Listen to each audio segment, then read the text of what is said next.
Movie की शुरुआत होती है तो हम अलग दुनिया देखते हैं जहाँ पर हर इंसान के साथ इसका एक पेट होता है। इवन इंसानों के साथ नहीं बल्कि विचेस के साथ भी, और हर इंसान की सोल इसके पेट में मौजूद होती है और इस पेट को इस इंसान के साथ साथ रहना पड़ता है, वरना वो इंसान ज़िंदा नहीं रह पाता। दूसरी तरफ अगर विचेस को देखा जाए तो कुछ बर्ड उनके पेट्स होते हैं जो कि चाहें तो इनसे दूर भी उड़ सकते हैं। इस दौर में जो लोग रहा करते थे वो एक चर्च में जाया करते थे और वहाँ का फादर बहुत ज़्यादा रौब वाला था, यानी वो सब लोगों को बहुत डराता था और ये कहता था कि सब मेरे अलावा किसी की भी बात नहीं माननी। अब हम पास्ट के कुछ सीन्स देखते हैं, यानी इस चर्च के जो पहले फादर थे उन्होंने गोल्डन कंपास तैयार की जिसके बारे में ही ये मूवी है। इसमें उन लोगों ने कुछ साइंस रखे और उसे आम लोगों को भी दिया गया। इसकी और भी कॉपीज़ थी और इसे यूज़ करके लोग अपना पास्ट और फ्यूचर देखने लगे। अब वो कंपास इसी तरह पड़ी रही और जब चर्च का न्यू फादर आया यानी क्रूअल फादर, तो इसने ये ऑर्डर दिया कि इन सब कंपास को ख़त्म कर दिया जाए, क्योंकि अगर ये लोग कंपास पर बिलीव करने लग जाएं और उससे अपना पास्ट और फ्यूचर जानने लग जाएं तो मेरी कौन सुनेगा। और उसे ये भी डर था कि कहीं इसकी रियलिटी लोगों के सामने ना आ जाए। अगर लोग फ्यूचर देखेंगे तो इन्हें पता चल जाएगा कि मैं क्या करने वाला हूँ, और इसी वजह से सब गोल्डन कंपास को डिस्ट्रॉय कर दिया गया। लेकिन चालाकी से एक कंपास को सेव कर लिया गया और वो आज भी है, लेकिन कोई नहीं जानता कि उसे कहाँ रखा गया है। अब हम प्रेजेंट पर आते हैं और हमें एक क्यूट सी बच्ची लायरा दिखाते हैं जिसका एक पेट होता है और वो किसी गुलहरी की तरह दिखता था। वो भी बहुत ज़्यादा क्यूट था। लायरा एक ऑर्फन थी और उसे इसके अंकल पाल रहे होते हैं। अंकल एक बहुत बड़े और अच्छे स्कॉलर थे। वो लायरा से कहते हैं कि बेटा मुझे कुछ चीज़ों को एक्सप्लोर करना है और कुछ रिसर्च करनी है, तो वो उसे कॉलेज में छोड़ जाते हैं। कहते हैं अपना ख्याल रखना, मुझे पता है कि तुम ब्रेव हो। वहाँ और भी बच्चे होते हैं जो अक्सर लायरा को तंग करते हैं, लेकिन लायरा उनसे बिल्कुल नहीं डरती बल्कि इन्हें डराया करती है कि अगर तुम मुझे तंग करोगे तो ये करके यही रह जाओगे, अगर वहाँ जाओगे तो ये हो जाएगा। एक दिन तो वो कहती है कि अगर एक कोट को पहनूंगी तो तुम लोग चल के करेला बन जाओगे। तो बच्चे कहते हैं कि अच्छा तो फिर हमें प्रूफ दो। और इसी कोड को ढूंढने लायरा गेट से अंदर जाती है, यानी अपने कॉलेज के अंदर जाती है और वहाँ इस कोड को ढूंढ रही होती है कि बाहर से लगता है जैसे कोई आ रहा है, तो वो वहाँ एक अलमारी में छुप जाती है। कॉलेज का हेड होता है और इसी फादर का चमचा दोनों आपस में बातें करने लगते हैं लायरा के अंकल के बारे में कि वो आदमी किसी की भी नहीं सुन रहा। उसे कहा है कि इस जगह पर ना जाओ जहाँ वो कुछ एक्सप्लोर करना चाहता है। दरअसल उन दोनों के जहन में जिसने साजिश डाली होती है वो और कोई नहीं बल्कि चर्च का प्रेजेंट फादर था। वो प्लान करते हैं कि हम लायरा के अंकल की ड्रिंक में पॉइजन मिला देंगे। वो लोग इसे मारना चाहते थे और ये सारी बातें चूहे के बिल में लायरा छुपी हुई सुन रही थी, क्योंकि लायरा के अंकल ने पास्ट में गोल्डन कंपास बनाने में हेल्प की थी। ये लोग नहीं चाहते थे कि कंपास दोबारा से वापस आए, तभी वहाँ से ये दोनों चले जाते हैं। और इसके बाद फिर वहाँ पर लायरा के अंकल आते हैं जो ड्रिंक पीने लगते हैं, लेकिन इससे पहले कि वो ड्रिंक पीते लायरा निकलती है चूहे के बिल से और इनका गिलास नीचे गिरा देती है। वो उनको सब कुछ बता देती है कि उनकी वाइन में किसी ने पॉइजन मिलाया था। वो ये नहीं बता पाती कि वो लोग कौन थे और उन लोगों ने ऐसा क्यों किया। अंकल दूध से मक्खी की तरह लायरा की बात को निकाल देते हैं और जो रिसर्च उन्होंने की थी वो चर्च के लोगों को बताने लगते हैं। वो बताते हैं कि मैं एक टेस्ट ढूंढ रहा हूँ जो गोल्डन कंपास से रिलेटेड है। चर्च के लोग कहते हैं कि तुम बेकार में अपनी खाली बुद्धि इसे ढूंढने में ज़ाया कर रहे हो, हमें इसका कोई फ़ायदा नहीं है। तो लायरा के अंकल कहते हैं कि इसके लिए मुझे कुछ फ़ंड्स भी चाहिए होंगे। चर्च के लोग कहते हैं कि हम हर किस आपको फ़ंड नहीं दे सकते, अगर वो मिल जाएगी तो हमारा डर ख़त्म हो जाएगा। लेकिन लायरा के अंकल कहते हैं कि कुछ भी हो जाए मैं दूसरी तरफ ज़रूर जाऊँगा, इस दूसरी दुनिया में जो कि कहीं ना कहीं इस दुनिया से भी कनेक्टेड है।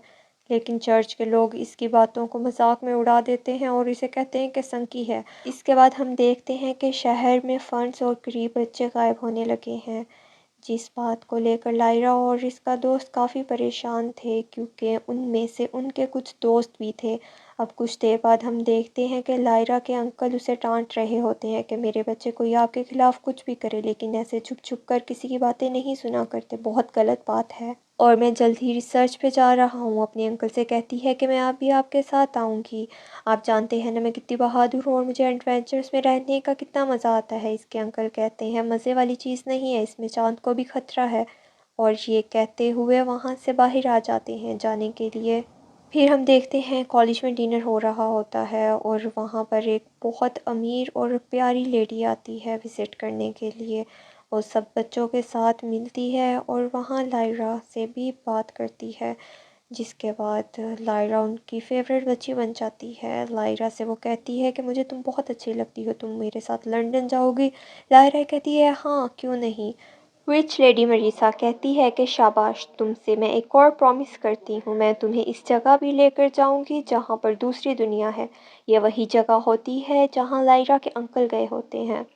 लायरा को और क्या चाहिए था, तो वो खुशी से पागल हो जाती है और टम टिकी करने लगती है। फिर हम देखते हैं दो ऑर्फन बच्चे, जिसमें से एक लायरा का दोस्त था, वो भी गायब हो जाते हैं।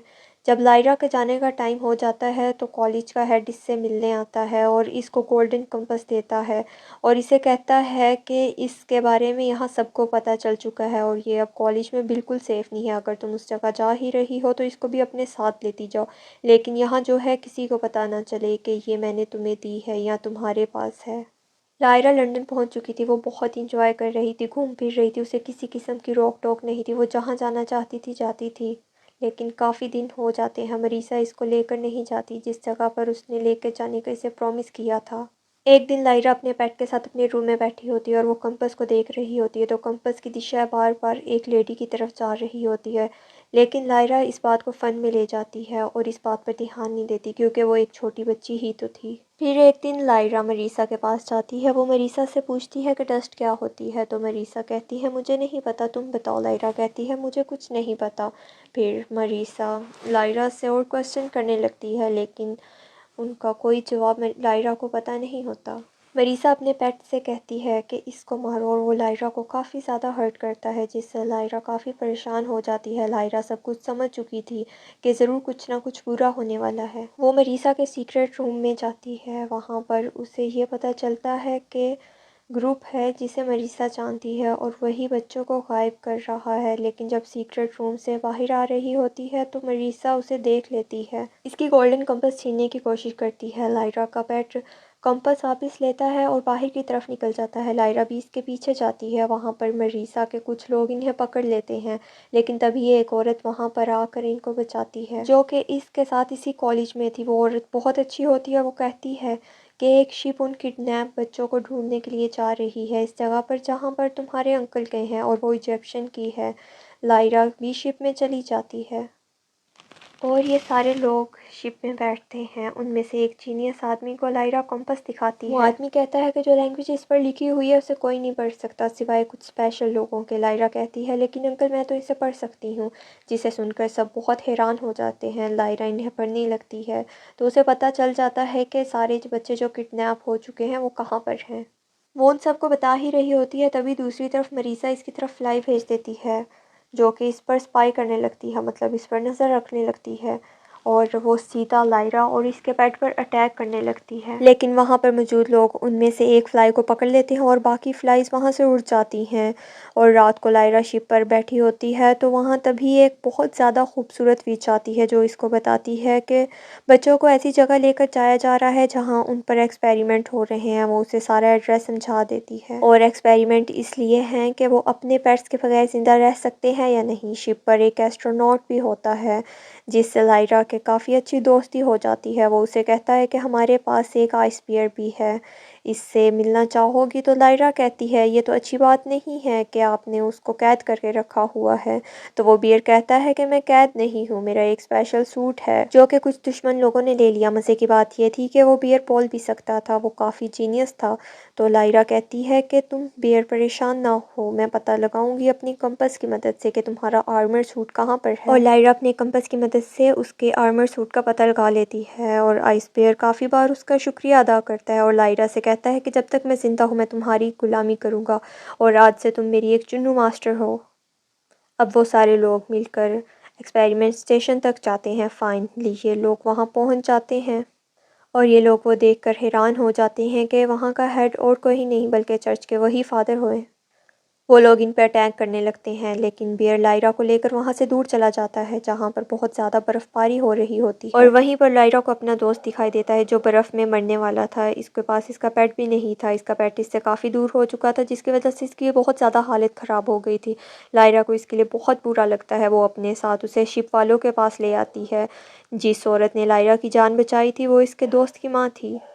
यहाँ पर वो आपस में मिलते हैं और लायरा का बहुत शुक्रिया अदा करते हैं। लेकिन तभी उन पर दुश्मन हमला कर देते हैं और लायरा को किडनैप कर लेते हैं। वो उसे बियर्स के किंग के पास लेकर जाते हैं, जिन्होंने आइस बियर को खुद से अलहदा कर दिया था जब उसका आर्मर छिन गया था। ये वही बियर है जो कि लायरा का दोस्त बन चुका था। लायरा से पूछते हैं बियर्स कि बताओ क्या एक्सक्यूज़ है तुम्हारा और ख़ुद को इंट्रोड्यूस तो करवाओ। लायरा को पता था कि बियर्स का कोई पेट नहीं होता, यानी वो पेट के बगैर ही ज़िंदा रह सकते हैं, तो वो जान के कहती है कि मैं आइस बियर के पेट हूँ। तो किंग बियर कहता है कि तुम मजाक कर रही हो, बियर्स का कोई पेट नहीं होता। तो लायरा ये जान कर कहती कि क्या वाकई इस बियर ने तो कहा था कि मैं इसकी पेट हूँ और वो आपके ख़िलाफ़ बहुत बातें करता था।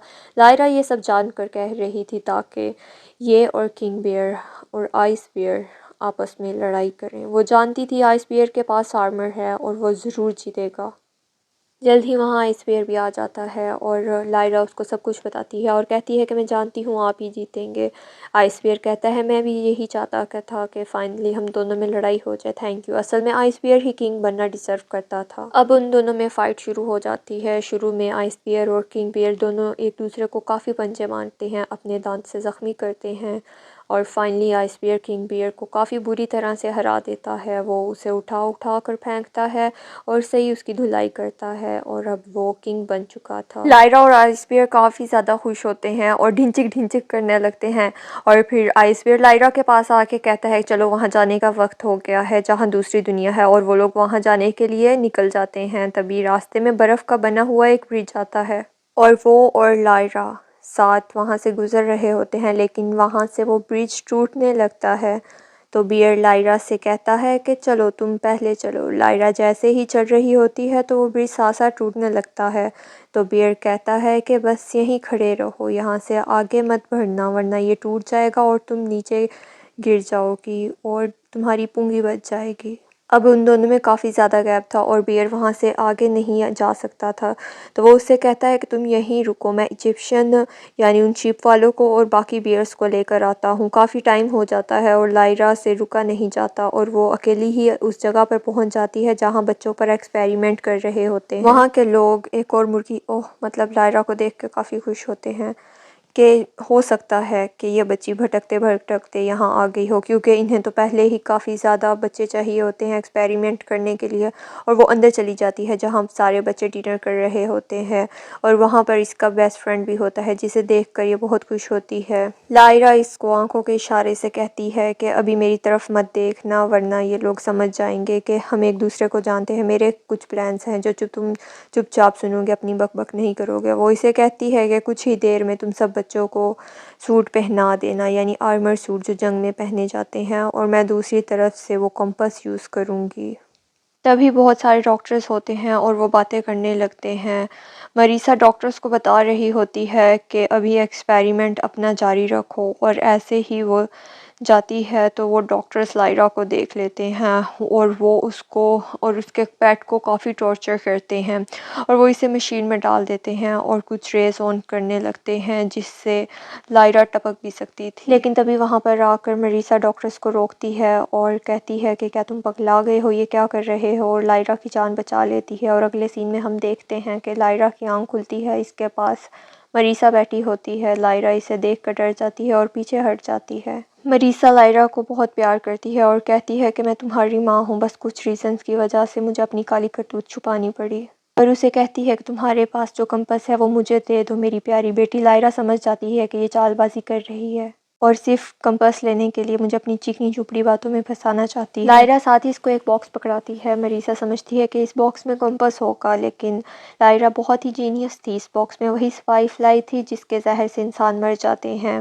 मरीसा जैसे ही बॉक्स खोलती है वो फ्लाई इस पर अटैक कर देती है और इसका बैंगन हो जाता है और लायरा वहाँ से फ़ौरन भागने लगती है। लायरा आती है सीधे एक्सपेरिमेंट रूम में जहाँ वो मशीन पड़ी होती है जिसमें बच्चों को डालने वाले थे। वो मशीन को डिस्ट्रॉय कर देती है और फिर दरवाज़ा खोलते हुए सब बच्चों को वहाँ से आज़ाद करवा देती है। लेकिन जैसे ही वो लोग बाहर निकलते हैं दुश्मन लोग उनको रोक लेते हैं, जो कि पहले भी लायरा पर अटैक कर चुके थे। लेकिन इतनी ही देर में वहाँ पे बियर्स और इजिप्शियन आ चुके होते हैं और इनमें घमासान लड़ाई होती है और एक दूसरे पर अटैक कर रहे होते हैं। और वहाँ पर फिर विचिस भी पहुँच जाती हैं और वो कहती है कि हम लोग क्यों पीछे रहे, हम भी तो ठक ठिकी ठाक खेलेंगे। और वो हवा में उड़ते हुए उनको एरो से अटैक कर रहे होते हैं और जल्द ही सारे दुश्मन मारे जाते हैं और सारे शिप वाले उन बच्चों को अपने साथ ले जाते हैं, उनको उनके घर छोड़ने के लिए निकल पड़ते हैं। लायरा के भी दोस्त इसके साथ थे और वो इस वक्त बहुत खुश थी